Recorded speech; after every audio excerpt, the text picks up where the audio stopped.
नमस्कार dear students.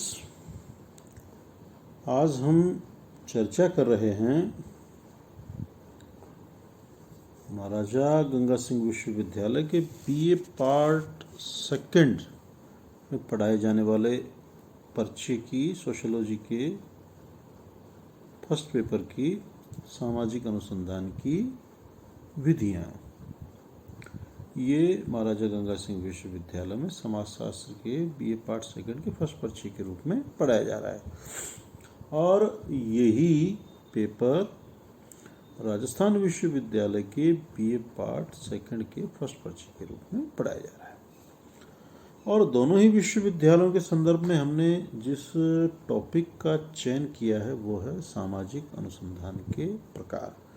सामाजिक अनुसंधान के प्रकार के परिप्रेक्ष्य में मेरी आपसे ये 5वीं मुलाकात है और आज के इस वीडियो में हम 4 प्रकार मैंने आपको पहले डिस्कस की हैं। आज हम इसके 5वें प्रकार व्यवहारिक शोध अप्लाइड रिसर्च पे चर्चा करेंगे।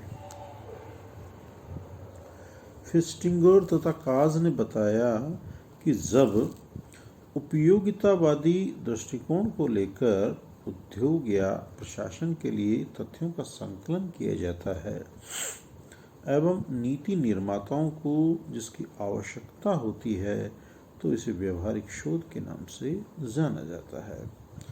हटन और हंट इसी पे अपने विचार व्यक्त करते हुए कहते हैं कि जब किसी ऐसे ज्ञान की खोज के लिए वैज्ञानिक पद्धति साइंटिफिक मेथड का प्रयोग किया जाता है जिसकी व्यवहारिक समस्याओं को हल करने में उपयोगिता है तो इसे व्यवहारिक शोध कहा जाता है। इसी पे विचार व्यक्त करते हुए पीवी यंग कहती है, पीवी यंग की पुस्तक का नाम ध्यान होगा आप सबको, scientific social survey and research. PV young अपनी पुस्तक scientific social survey and research में अपने विचार व्यक्त करती हुई कहती है कि ज्ञान की खोज का लोगों की आवश्यकताओं एवं कल्याण के साथ एक निश्चित संबंध पाया जाता है। वैज्ञानिक यह मान के चलते हैं कि समस्त ज्ञान मूलतः उपयोगी है, चाहे उसका उपयोग निष्कर्ष निकालने में या किसी क्रिया अथवा व्यवहार को क्रियान्वित करने में, एक सिद्धांत के निर्माण में या एक कला को व्यवहार में लाने में किया जाए। सिद्धांत तथा व्यवहार अक्सर आगे चलकर एक दूसरे से मिल जाते हैं। इस प्रकार पीवी यंग इस कथन से व्यवहारिक शोध की महत्ता को स्पष्ट करती है, उसे रेखांकित करती है। व्यवहारिक शोध का संबंध सामाजिक जीवन के व्यवहारिक पक्ष से है। इसका प्रयोग केवल सामाजिक समस्याओं को यथार्थ रूप में समझने के लिए ही नहीं किया जाता बल्कि सामाजिक नियोजन, सामाजिक कल्याण, स्वास्थ्य रक्षा, समाज सुधार, धर्म, शिक्षा, सामाजिक अधिनियम, मनोरंजन आदि के संबंध में यथार्थ जानकारी प्राप्त करने के लिए भी किया जाता है। वर्तमान में तो उद्योग, व्यापार, प्रशासन, सांप्रदायिक, प्रजातीय एवं अंतर्राष्ट्रीय तनाव तथा अनुसूचित जातियों, जनजातियों की समस्याएं आदि क्षेत्रों में व्यवहारिक शोध का उपयोग के लिए उपयोगी माना जाता है। व्यवहारिक शोध में इन सब के संबंध में अध्ययन किया जाता है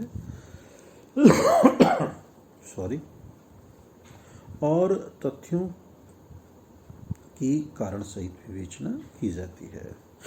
इससे ज्ञान में वृद्धि होती है, सामाजिक समस्याओं एवं व्याधिकीय व्यवहार को समझने में मदद मिलती है। लेकिन यहाँ हमें यह ध्यान रखना है कि व्यवहारिक शोध के अंतर्गत समाज सुधार, नीति निर्धारण, सामाजिक नियोजन, सामाजिक समस्याओं का समाधान आदि नहीं आते हैं। ये सब तो समाज सुधारकों, नेताओं, प्रशासकों, अधिकारियों आदि के क्षेत्र में आते हैं।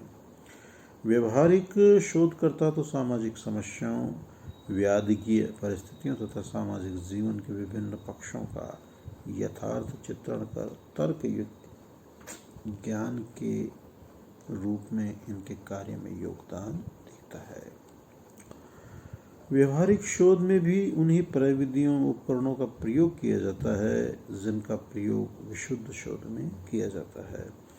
अतः व्यवहारिक शोध द्वारा प्राप्त ज्ञान व्यवहारिक जीवन से संबंधित समस्याओं को हल करने में और सामाजिक घटनाओं को नियंत्रित करने में काफ़ी योगदान देता है। शोधकर्ता अपने अध्ययन के निष्कर्षों या परिणामों के रूप में कुछ ऐसे सुझाव प्रस्तुत करता है जो समस्याओं के समाधान में काफ़ी सहायक सिद्ध हो सकते हैं। अब हम चर्चा करेंगे व्यवहारिक शोध का महत्व। Importance of applied research.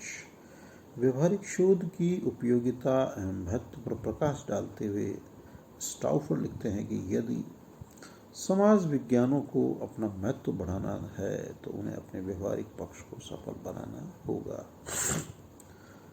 स्टाउफर ने व्यवहारिक शोध के 3 महत्वों को रेखांकित किया है। पहला है कौन से सामाजिक तथ्य किस प्रकार समाज के लिए उपयोगी हैं, इस बारे में विश्वसनीय प्रमाणों को प्रस्तुत करके।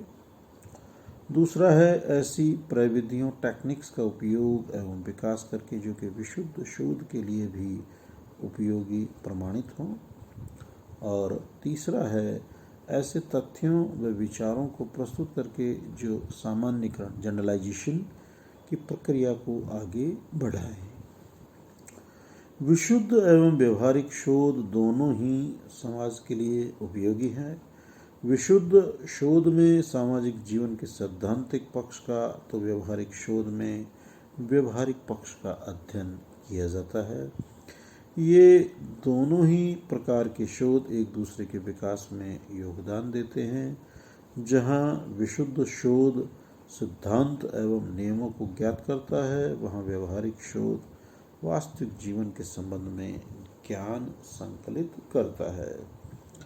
सिद्धांत एवं नियम विभिन्न समस्याओं को समझने, उनके हल को खोज निकालने में मदद करते हैं, जबकि उन सिद्धांतों एवं नियमों की विश्वसनीयता एवं प्रामाणिकता का पता व्यवहारिक शोध द्वारा प्राप्त ज्ञान के आधार पर ही होता है। व्यवहारिक शोध का विशुद्ध शोध को काफ़ी महत्वपूर्ण योगदान है। व्यवहारिक शोध के अंतर्गत प्राप्त किए गए नवीन तथ्य मौजूदा ज्ञान के संशोधन एवं परिवर्धन में योगदान देते हैं। साथ ही सिद्धांतों के परीक्षण के लिए अवसर प्रदान करते हैं। व्यवहारिक शोध प्रत्येक विषय से संबंधित अवधारणाओं का वास्तविक परिस्थितियों के संदर्भ में अध्ययन कर स्पष्ट करता है कि वे अवधारणाएं कहाँ तक उपयुक्त है। साथ ही व्यवहारिक शोध के अंतर्गत जिन शोध विधियों का विकास किया गया है उनका विशुद्ध शोध कार्य हेतु भी उपयोग किया जा सकता है। विशुद्ध शोध का व्यवहारिक शोध को दिया जाने वाला योगदान भी किसी भी रूप में कम महत्वपूर्ण नहीं है। विशुद्ध शोध के आधार पर प्रतिपादित सिद्धांत अनेक व्यवहारिक समस्याओं को हल करने में योगदान देते हैं। इससे समस्याओं की गहराई तक पहुंचने और उनके वास्तविक कारणों का पता लगाने में सहायता मिलती है। साथ ही विशुद्ध शोध किसी समस्या के हल के वैकल्पिक तरीके ढूंढ निकालने में भी योगदान देते हैं। आज सरकारी एवं गैर सरकारी संस्थाओं में विशुद्ध शोध के महत्व को स्वीकारा गया है और इसी के परिणाम स्वरूप वहाँ शोध विभाग हमें देखने को मिल रहे हैं। अंत में हम यही कह सकते हैं कि विशुद्ध एवं व्यवहारिक दोनों ही प्रकार के शोध एक दूसरे के पूरक हैं, एक दूसरे के विकास में सहायक हैं और दोनों में निरंतर अंतःक्रिया होती रहनी चाहिए। ये आज हमने चर्चा की व्यवहारिक शोध के बारे में। कल मैं आपसे चर्चा करूंगा क्रियात्मक शोध के बारे में। आप स्वस्थ होंगे, प्रसन्नचित होंगे, अध्ययन अध्यापन कर रहे होंगे। इन्हीं शुभकामनाओं के साथ आप सभी का आभार, धन्यवाद।